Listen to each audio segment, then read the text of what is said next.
नमस्कार दोस्तों, स्वागत है आपका अपने डेली अपडेट्स यूट्यूब चैनल पर। हम बात करेंगे तमाम भर्तियों के बारे में जो संबंध है उत्तर प्रदेश में होने वाली तमाम परीक्षाओं को लेकर।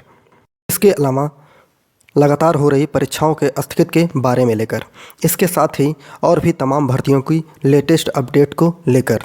तो वीडियो को जल्दी से लाइक कर दें, साथ ही शेयर और सब्सक्राइब कर दें, जिससे कि आपको इसी प्रकार सटीक जानकारियाँ प्राप्त होती रहें।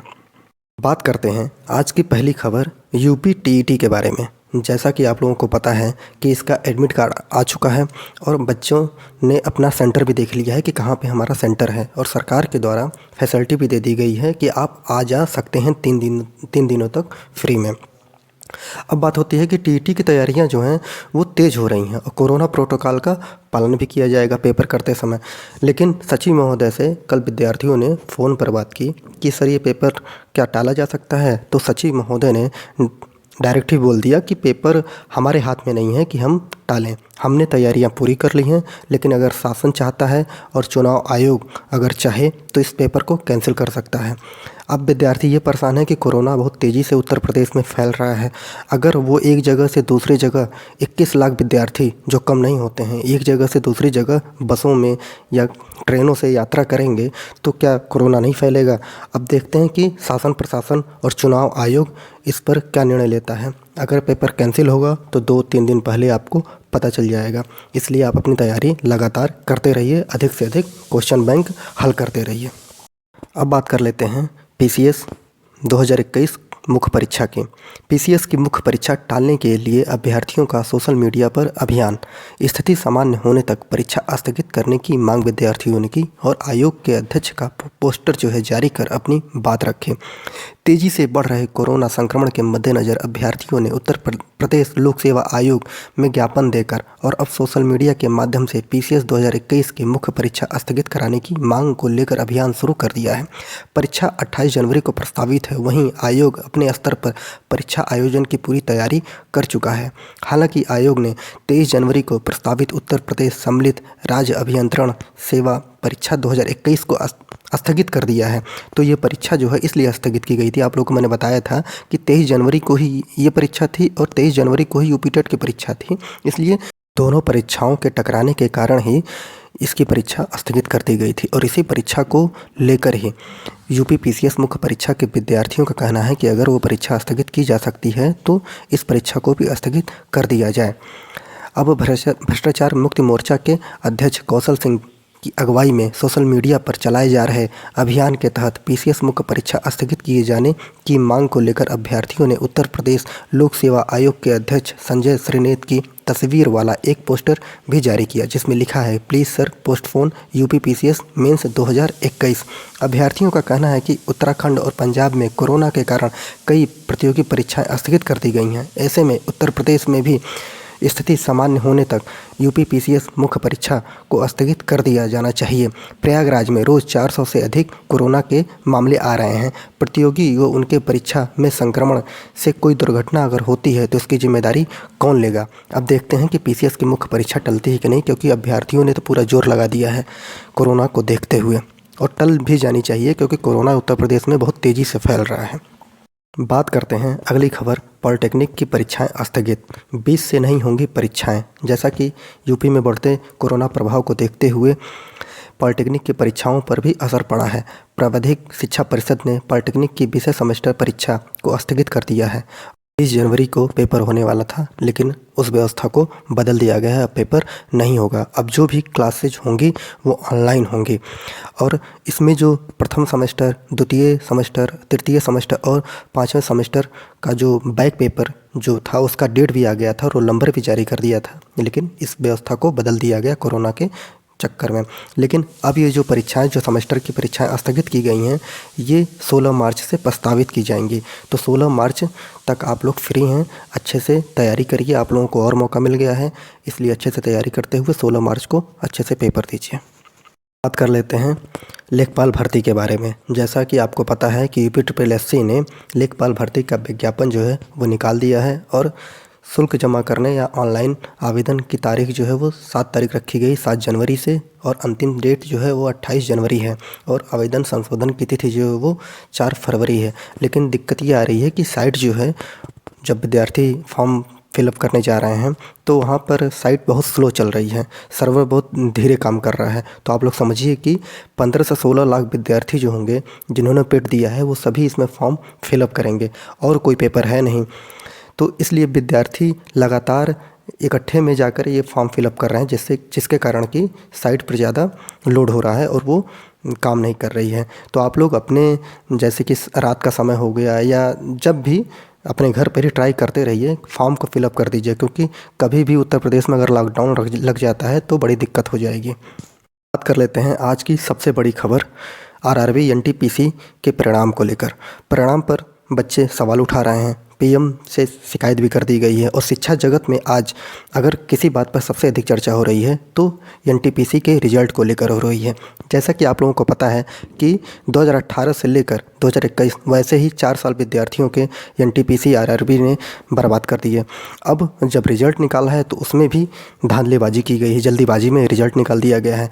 रिजल्ट जो है वो बताया गया था कि 20 गुना अभ्यर्थियों का रिजल्ट दिया जाएगा, लेकिन दिक्कत ये कर दी गई है कि जिन जिन विद्यार्थियों ने जिन जिन पोस्टों के लिए क्रम वाइज अपना नाम दिया था, उसी के हिसाब से एक विद्यार्थी को उन्हीं क्रम के हिसाब से सभी पोस्टों के लिए नामित कर लिया है। बताया गया था 20,000 पोस्ट, 20,000 हम निकालेंगे बच्चों का रिजल्ट, लेकिन निकाला कितना गया है, 4 से 5,000 बच्चों का रिजल्ट निकाला गया है। वही बच्चे, मतलब 4-5 हज़ार ही बच्चे जो हैं वो कई पदों पर चयनित हैं। क्या फ़ायदा है, एक बच्चा कितनी जगह जॉब कर लेगा। वो तो पहली बात तो ये स्क्रीनिंग टेस्ट थी, इसमें इसका नंबर मेंस में जोड़ता नहीं, जो CBT 2 होता है इसमें जोड़ता नहीं। तो बच्चे विरोध कर रहे हैं, या तो इसका रिजल्ट बदलिए। पेपर तो कैंसिल नहीं किया जा सकता, क्योंकि अगर पेपर ही कैंसिल कर देंगे तो अभी तो 4 साल लिए हुए हैं, पता नहीं कब इसका डेट देंगे। इसलिए बच्चों की, सभी जितने भी बड़े बड़े शिक्षक हैं, विद्यार्थी हैं, सभी में रोष है कि इसका रिजल्ट तुरंत से तुरंत बदला जाना चाहिए, और रिजल्ट को दोबारा देकर 20 गुना अभ्यर्थियों को इसमें चयनित किया जाना चाहिए। अब जो विद्यार्थी इसमें पास हो गए हैं वो 14 से 28 फरवरी के बीच कराया जाएगा इनका कंप्यूटर टेस्ट, दूसरा पेपर CBT 2 करवाया जाएगा। लेकिन अब देखते हैं कि इतने विरोध के बावजूद क्या किया जा रहा है सरकार के द्वारा। सोशल मीडिया पर भी बहुत सारी चर्चाएं इस पर की गई हैं, जो इस प्रकार हैं। जब से एनटीपीसी का रिजल्ट आया है तब से, चाहे वो न्यूज़ चैनल हो, चाहे वो सोशल मीडिया हो, सभी जगह विद्यार्थी जो हैं अपना विरोध जता रहे हैं कि गलत रिजल्ट निकाला गया है और एनटीपीसी का रिजल्ट दोबारा निकाला जाए। कल तो विद्यार्थियों ने इस मुद्दे को ट्रेंडिंग भी करवाया था, आरआरबी एनटीपीसी स्कैम, जिसमें 1.5 मिलियन ट्वीट किए गए थे विद्यार्थियों के द्वारा। इस प्रकार सरकार को इस बारे में सोचना चाहिए, विद्यार्थियों की मांग को मानकर आरआरबी एनटीपीसी का रिजल्ट दोबारा सही तरीके से निकालना चाहिए। अब बात करते हैं अगली खबर, संविदा कर्मियों को नियमित करने पर होगा विचार। शासन ने 15 वर्ष से अधिक समय से कार्यरत संविदा कर्मचारियों को नियमित करने की मांग पर विचार का फैसला किया है। शासन ने संबंधित विभागों को इस पर नियमानुसार निर्णय लेने के लिए निर्देश जो हैं दिए हैं। दरअसल कर्मचारी संगठनों की ओर से लंबे समय से ऐसे संविदा कर्मियों को नियमित करने की मांग की जा रही है जो 15 वर्षों से अधिक समय से नियुक्त हैं और महंगाई भत्ता पा रहे हैं। अब देखते हैं कि सरकार इस पर क्या डिसीजन लेती है। संविदा कर्मियों को जो 15 साल से नियमित जो नौकरी कर रहे हैं, क्या उनको नियमित किया जाता है कि नहीं।